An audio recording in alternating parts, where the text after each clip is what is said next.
There was a river in a village that was said to be haunted. The villagers warned each other to never go near the river at night, especially when the water was still. They said that if you went to the river at such a time, you'd be doomed to an afterlife spent wandering its banks forever, searching for the truth behind its haunting. Many years ago, there lived a young man named Ethan in that village. One night, late into the evening, while everyone was asleep, Ethan heard a soft, familiar voice calling out to him from somewhere nearby. "Come closer," it whispered. His name, Ethan.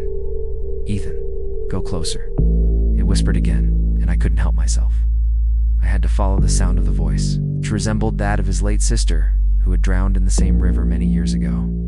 Curiosity and a deep longing to hear his sister's voice once more compelled him to get up from bed and walk out of his house. He crept closer to the window, peeking out into the darkness. Moonlight cast eerie shadows around him. He could see the river nearby, but nothing else. Had his sister come back to him in the form of a ghost? Or was this just his imagination playing tricks on him? But then he heard his sister call out to him again. This time she sounded so close. Could it really be her? Well, he had to find out. He quietly opened the door and walked out of his home.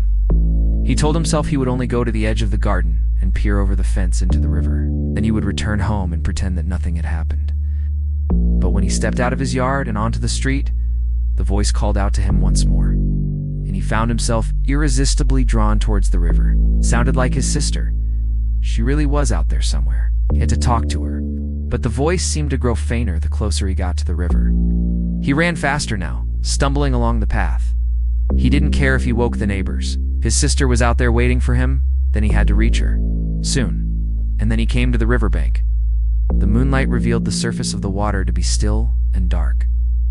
He had to cross to the other side to find his sister's voice. He took off his shoes and socks, rolled up his trousers, and waded into the shallow water. At first it was freezing cold, but as he moved further into the river, the water became warmer. And then he realized that it wasn't his sister's voice he had been hearing at all, but a woman's voice. A stranger. "I'll come back for you," it whispered. Her voice echoed in his ears long after she had fallen silent. As Ethan stood there listening to the sounds of the flowing water, he noticed that the wind, which had been blowing fiercely moments ago, had suddenly stopped. Everything was still. He felt a chill run through his bones. That was when he saw her rise slowly out of the water. A pale, translucent figure stood before him. Her hair was wet and plastered to her face. She was beautiful, yet terrifying. Startled, Ethan took a step back. "Who are you?" he asked, his voice barely a whisper. "Why have you called me here?" The woman remained silent for a moment, and Ethan could feel the terror gripping his heart. He wanted to run away, but his feet felt glued to the spot. Finally, the woman spoke. "I need your help," she said, her voice echoing eerily over the water. "Please help me find my way home." Her words sent another shiver down Ethan's spine. What did she mean, find her way home? Was she a ghost? Had she died in the river? But how did she die? And why did she need his help? Before he could ask any questions, though, the woman began to walk away from him, beckoning for him to follow her. Hesitantly, Ethan took a step forward, then another. He was torn between his desire to help the woman and his fear of what might happen if he followed her into the darkness. Still, he couldn't bear the thought of her being alone. So he continued to follow her, trying to ignore the growing sense of dread in his stomach. They walked in silence for what seemed like hours, the only sound the gentle lapping of water against the riverbank. All this time, Ethan couldn't help but steal glances at the woman. Her ethereal beauty was haunting, and he couldn't shake the feeling that he had seen her somewhere before. Just as he was about to ask her where they were going, she suddenly turned to him, and Ethan gasped. Her face was pale and lifeless, her eyes hollow and black. A scream caught in his throat as he tried to turn and run, but his body wouldn't move. It was as if some unseen force was holding him in place. The woman took a step towards him, and he could feel the icy touch of her hand on his arm. "Don't be afraid," she whispered, her voice a hollow echo. "I won't hurt you. In fact, I need your help." She paused, and he could see the desperation in her eyes. "Please," she begged. "You must help me find my way home." Ethan wanted to scream, but no sound came out of his mouth. He struggled to free himself from the grip that held him, but it was no use. The woman was getting closer now, and he could feel her cold breath on his neck. "Take me home," she whispered, her voice echoing in his ears. And in that moment, he knew that if he didn't do what she asked, she would never find peace. With a deep breath, he closed his eyes and let her lead him. When he opened them again, he was in a different place. The river was gone, replaced by a vast field of tall grass that swayed gently in the breeze. The woman turned to him, her face now filled with gratitude. "Thank you," she said softly. "Now I can finally rest in peace."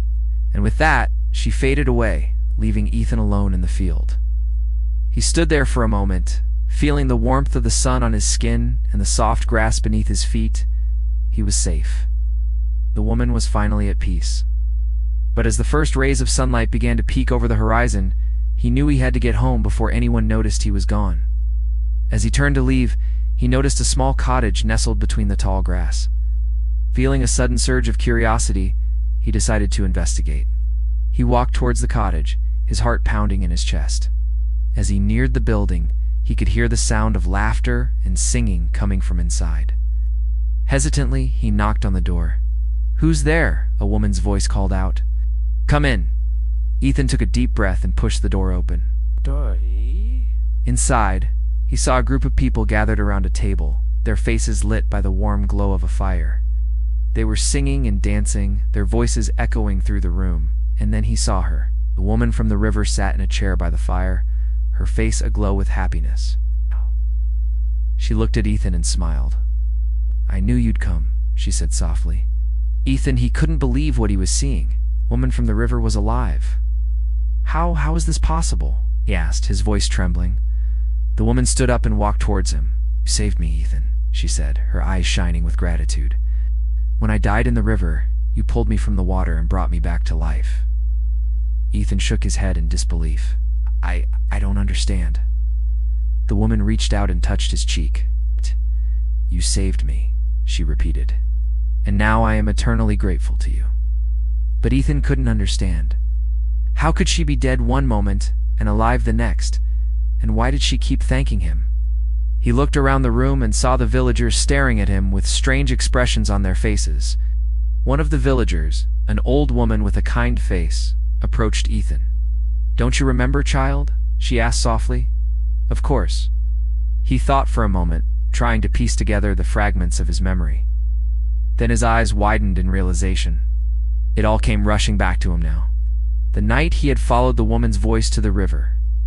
The eerie silence, the pale figure rising from the water, the chilling touch of her hand on his arm. And then the cottage, the singing, the dancing, the joy. He remembered everything.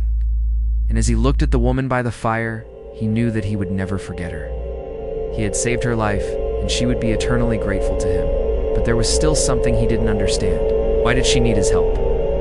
And why did she call him to the river that night? He looked into her eyes and saw the gratitude, the love, the eternal thanks. But he also saw something else, something that made his heart skip a beat. He saw fear. The villagers had warned him not to go near the river at night, especially when the water was still. But he hadn't listened, and now he knew why. The river was dangerous. It lured people in with promises of answers, only to trap them forever. He had been lucky to escape, but he would never forget what he had seen and experienced that night. As the sun rose higher in the sky, Ethan knew it was time to leave. He thanked the villagers for their hospitality and promised to never forget them. But as he turned to go, he felt the woman's hand on his arm. "Turn back," she said softly. "Why?" he asked, his voice trembling. "Turn back," she whispered, "and never speak of what you saw here tonight." And with that, she disappeared, leaving Ethan alone in the field. He didn't know what she meant, but he knew he should listen to her. He turned back and walked away from the cottage, the sound of the villagers' laughter echoing in his ears. As he walked, he couldn't help but glance back at the river. Couldn't see it anymore, but he could feel its presence. He knew that if he ever went back to that field, he would never be the same again. He had seen the darkness of the river, the fear in the woman's eyes, the secrets that lay hidden beneath the surface. And he knew that some things were better left unknown. From that day on, Ethan never spoke of what he had seen that night. He kept it a secret, buried deep in his heart. But every now and then, when the wind was just right, he could hear the sound of the river calling his name. And he knew that if he ever answered, he would be lost forever.